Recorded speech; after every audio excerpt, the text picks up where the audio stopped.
3 seconds.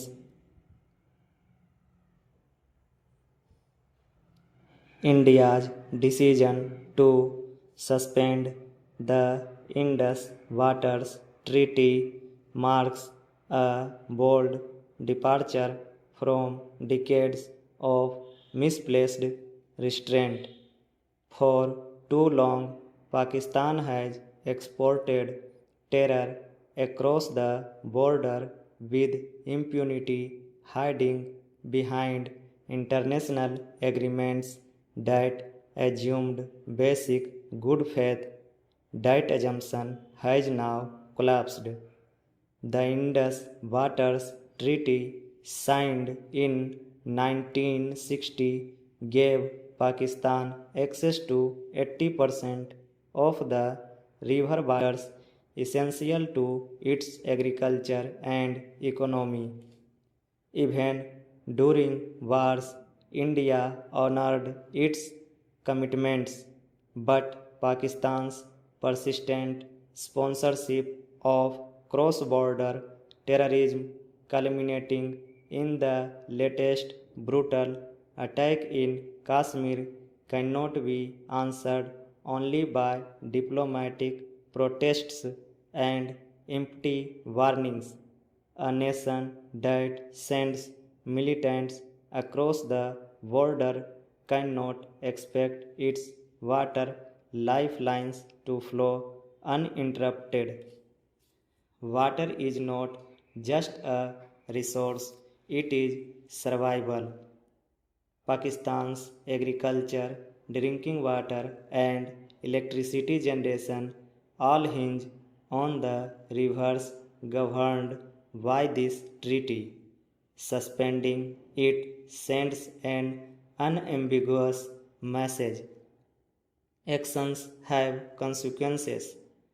If Pakistan chooses to destabilize India with violence, it should not expect business as usual cooperation in return.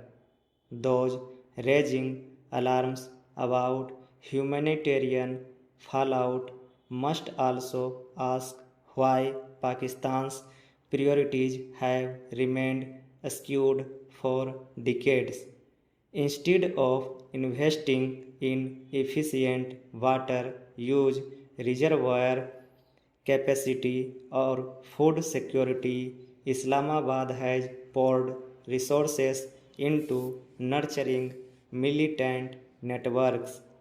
It is not India's responsibility to subsidize the reckless choices of a neighbor that refuses to abandon terrorism as state policy.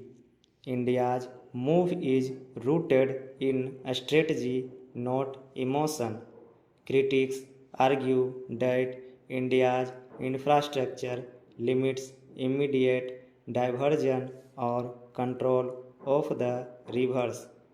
True, large scale changes will take years, but the suspension already strips Pakistan of critical river data and early flood warnings, introducing uncertainty into a system designed for stability.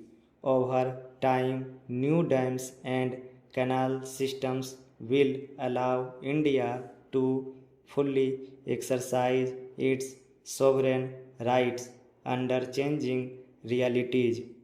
Moreover, the international community must now recognize the real asymmetry in South Asia.